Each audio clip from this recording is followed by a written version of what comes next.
Hello guys, today's story is I was in a coma for 3 months and I saw heaven. Things have gone wrong up there.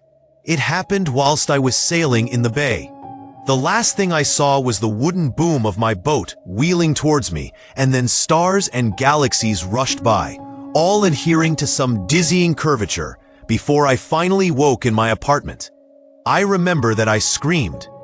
Not only from the horror of being sent overboard on choppy waters, and not even from the horror of beholding a cosmic nightmare I didn't understand. No, I screamed because my apartment wasn't my apartment at all. I knew as much in my gut. When I looked down at my English Springer Spaniel, Bonnie, I felt much the same. She wasn't Bonnie at all. She was exact in terms of appearance and temperament, but entirely inexact. Her glinting brown eyes unnerved me to the extent that I quickly looked away. Perfect. That was the problem. Everything was perfect. As I staggered to the hallway, I wondered whether the bad dream was my boating accident or this. It was then that I cast my eyes to the curtains drawn across my living room windows. But before I opened them, there came knocking. I remember answering the front door to find a pristine white hallway, which wasn't the hallway I knew. And standing in that hallway was a man of average build, average height, and average face. Perhaps brown hair and eyes. My memory of him is shrouded in fog, as is much of our conversation. The exact words, the exact meaning of his exact words. "Hello, Finnegan," I repeated. I think he nodded. The guide raised his hand, and with that came dazzling white light from the apartment behind me. Dazzling enough to bounce off the corridor walls and temporarily blind me. I shielded my face for a moment, but the guide gently took my arm and lowered it. Then he twisted me around to face my living room windows, and we started to walk towards them. My jaw dropped. Outside was not my neighborhood, but a community hemmed in by 40 feet tall walls of large reddish stone blocks, embedded with various jewels. At intervals were gates bearing bars of pearl, and topped with pointed railheads, themselves topped with strange rippling shapes, too distant to discern, but clearly blemishes on an otherwise opulent exterior. Blemishes to my eyes, at least. They disconcerted me. Their movements, they sat or wriggled, at odds with the splendor of this place. Within the community itself, which spanned perhaps a square mile, the roads were built of gold that appeared more liquid than solid. It shimmered beneath there ought to have been a sun, but light emanated from no clear source, and overhead hung white clouds more than blue sky, assuring me that there was nothing earthly about this place. Lining the roads were hundreds of 4-storied buildings with brutalist white brickwork.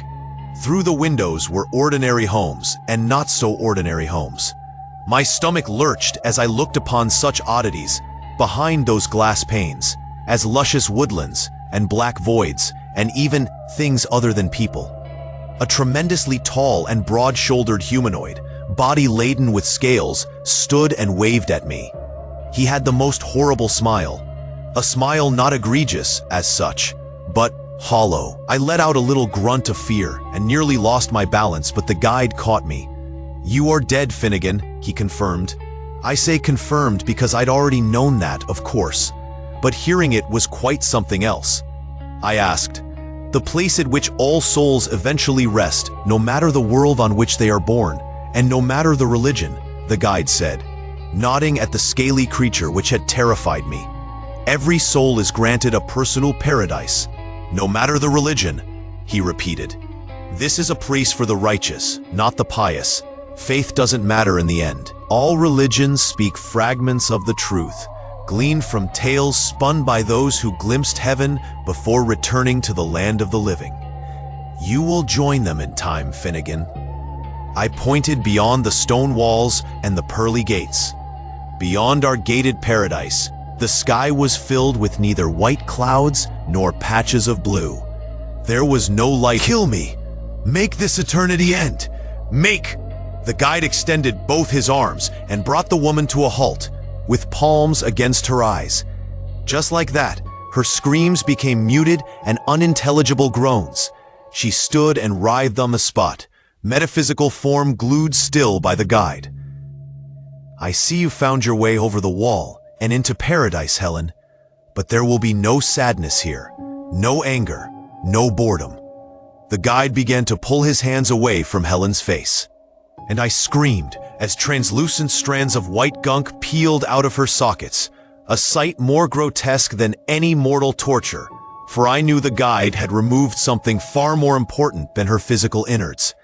He had stolen a part of Helen herself.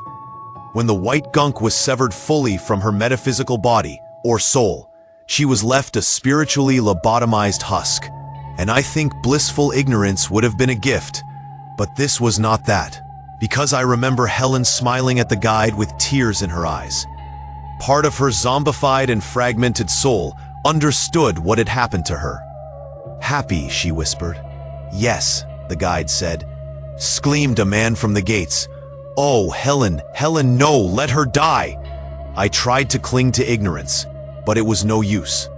I thought of the smiling reptilian and realized those weren't demons at the gates, standing alongside the humans. They were tortured souls from other worlds. And then I screamed as I saw the guide looking upon me. Eyes no longer deep, but infinite. An infinite black stretching towards me like his inescapable arms. There was no outrunning or overpowering him. As his fleshy palms met my eyes, I felt a spiritual agony beyond having one's physical eyes torn from their sockets. But I understood only a fragment of Helen's pain, for the guide stopped after a mere moment, plucked only the slightest of strands from my eyes, enough to strip my agency. I smiled outwardly, but endured terror inwardly. "That's better, but I mustn't take too much," he said. "You still have to go back down there." Losing but a sliver of my sanity left me cold and horrified, as I pictured what Helen and the other must be enduring. What so many souls in that gated community of heaven had already endured for years, centuries, or millennia. This wasn't paradise. It was an illusion.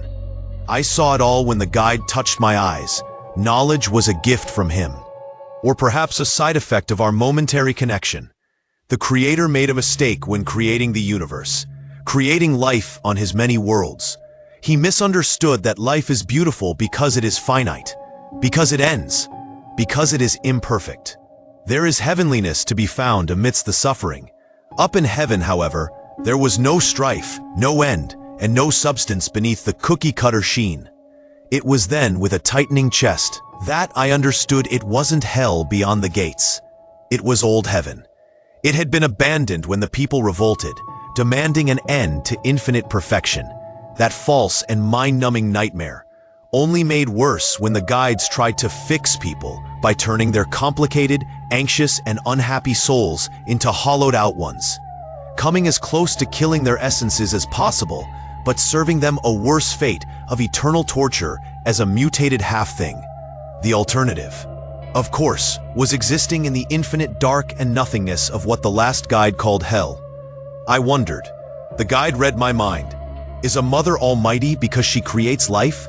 The Creator is powerful and present and knowledgeable, but he is not omnipotent, omnipresent, or omniscient. You and countless other souls have a fiction in your mind of deities and angels. We are immortal, but not almighty. I winced and finally found the strength to speak. I retreated. "Unlike those undying fools up there," he said, nodding at the writhing guides atop the gate railheads. "Those undying but broken fools.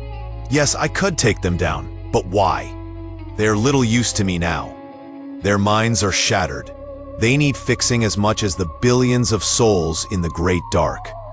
If I had the strength to do so, I would. You know, Helen is not the first to scale these walls. She is lucky to have received my mercy." He pointed towards old heaven. "See this as a lesson for when you come back here, Finnegan, and thank me." Those black eyes bore holes through my very soul. The guide reached out a hand for me, and I found myself unwillingly leaning forwards to kiss it. The touch of it against my lips was akin to, well, nothing earthly. It was, perhaps, the primal terror one feels when facing one's end, only that end was unending in this case. Whatever the feeling, which I still struggle to put into words, I managed only to shriek inwardly, once again, for I smiled outwardly. "Thank you," I said, words put in my mouth by this monstrous thing. "Bless you, child," he said. I was waking. I could feel it. I was fading back into reality, and that brought me no relief. Because I knew, one day, I would die again and return to this afterlife. I was horrified of that prospect, of choosing either the infinite black void of clamoring souls, begging for release, or becoming a zombified plaything for this megalomaniacal guide, who was determined only to create, not to actually ensure the well-being of his souls. And I started to become aware of something. Perhaps I'd known it from the moment he knocked on my door, but as white enveloped me, I asked the one question to which I already knew the answer. Was the thought circling my mind? He did not respond. I woke in a hospital bed, surrounded by family, and the doctors told me I'd been in a coma for 3 months.